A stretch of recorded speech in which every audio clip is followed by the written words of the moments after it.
2027 के चुनाव को लेकर के मायावती कुछ ज्यादा ही सक्रिय नजर आ रही हैं। अगर आप इधर 10 सालों में देखिए तो मायावती इस बार 2026 में 27 के चुनाव को लेकर के बहुत ही ज्यादा सक्रिय हैं। अभी 9 अक्टूबर को कांसीराम जी के परिनिर्वाण दिवस पर लखनऊ में एक बड़ा शक्ति प्रदर्शन जो है मायावती ने किया था और 14 अप्रैल को एक और शक्ति प्रदर्शन हो रहा है। इसी 14 अप्रैल को बाबा साहेब डॉक्टर भीमराव अंबेडकर की जयंती है और भीमराव अंबेडकर की जयंती के मौके पर मायावती एक बड़ी रैली जो है लखनऊ में करने जा रही हैं। 2027 में मायावती क्या सरकार बना सकती हैं उत्तर प्रदेश में? क्योंकि बहुत सारे लोगों का मानना है कि मायावती के साथ अगर मुस्लिम और फॉरवर्ड क्लास जुट जाए तो मायावती सरकार बना सकती है। मायावती का पूरा फोकस मुस्लिम और फॉरवर्ड क्लास पर है क्योंकि वो जानती हैं कि जो दलित समुदाय है वो पहले से उनके साथ है और जो दलित समुदाय का वोट बीच में 2017 के बाद से खिसका है वो भी वापस आ सकता है अगर मायावती अपनी ताकत का प्रदर्शन कर दें। मायावती ने आज बहुजन समाज पार्टी के दफ्तर पर प्रदेश भर के आए सैकड़ों कार्यकर्ताओं के साथ बैठक की और बैठक में उन्होंने अपने विजन को स्पष्ट किया। उन्होंने बताया कि 2027 में उनकी तैयारी क्या है। मायावती ने कहा कि उत्तर प्रदेश में रोजी रोटी की पहले से जटिल समस्या अब गंभीर होती जा रही है, विकराल होती जा रही है। सरकारें ज्यादातर मामलों में अब जुमलेबाजी और वादों के जरिए लोगों की भूख प्यास मिटाने की कोशिश कर रही हैं, जो दुखद है। मायावती ने आज एक और बड़ा ऐलान किया। मायावती ने कहा कि अगर कोई अपराधी है, आपराधिक प्रवृत्ति का है, तो उसे बसपा में जगह नहीं मिलेगी। मायावती ने आज कई बातें अपने वर्कर्स के बीच में कही।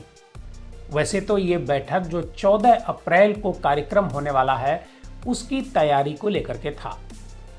कौन कितनी भीड़ लेकर के आएगा, कहां से कितने लोग आएंगे, क्या इंतजाम होगा, पार्टी क्या इंतजाम करेगी, वर्कर क्या इंतजाम करेगा, इन सारे मुद्दों को लेकर के आज की बैठक थी।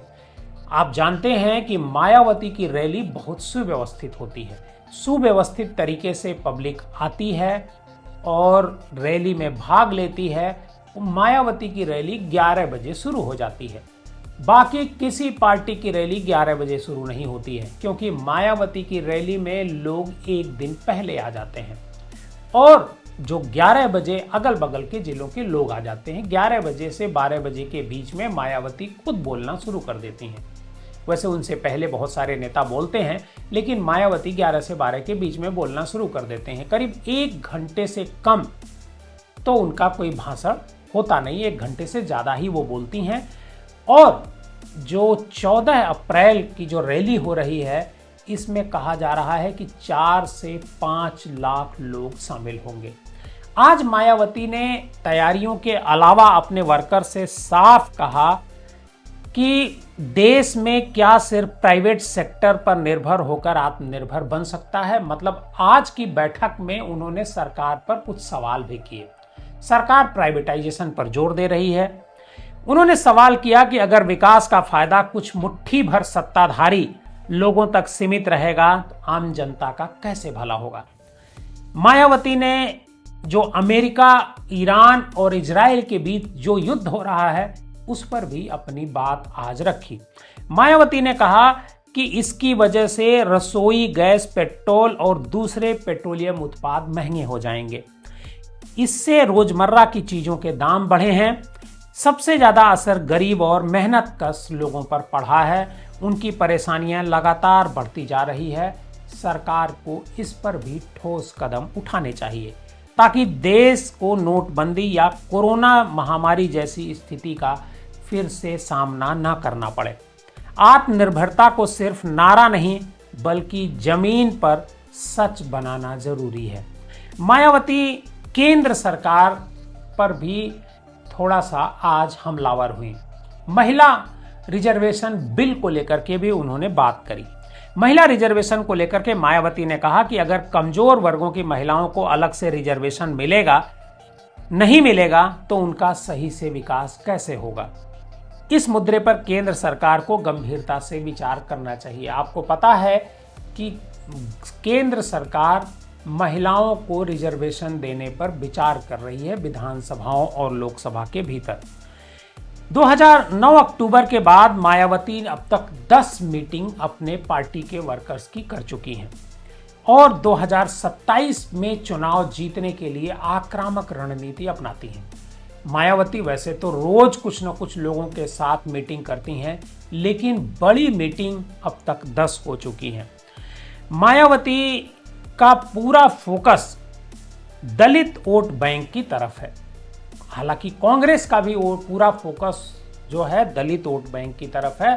कांग्रेस चाहती है कि दलित वोट बैंक अगर उसकी तरफ आ जाएगा तो अखिलेश और कांग्रेस दोनों मिलकर के उत्तर प्रदेश में सरकार बना सकते हैं। लेकिन बीजेपी से जो फॉरवर्ड क्लास कुछ नाराज हुआ है यूजीसी को लेकर के और ब्राह्मणों के मुद्दे को लेकर के, उसको मायावती अपने साथ जोड़ना चाहती हैं। मायावती यह ऐलान कई बार कर चुकी हैं कि फॉरवर्ड क्लास के लोग उनके साथ आएं, उनकी पार्टी में ही उनका भविष्य सुरक्षित है। लेकिन क्या मायावती के साथ फॉरवर्ड क्लास जुड़ेगा? क्या मायावती 2027 में कोई अच्छा प्रदर्शन कर पाएंगी? क्या सरकार बना पाएंगी? ये अभी समझने में और जानने में थोड़ा वक्त लगेगा।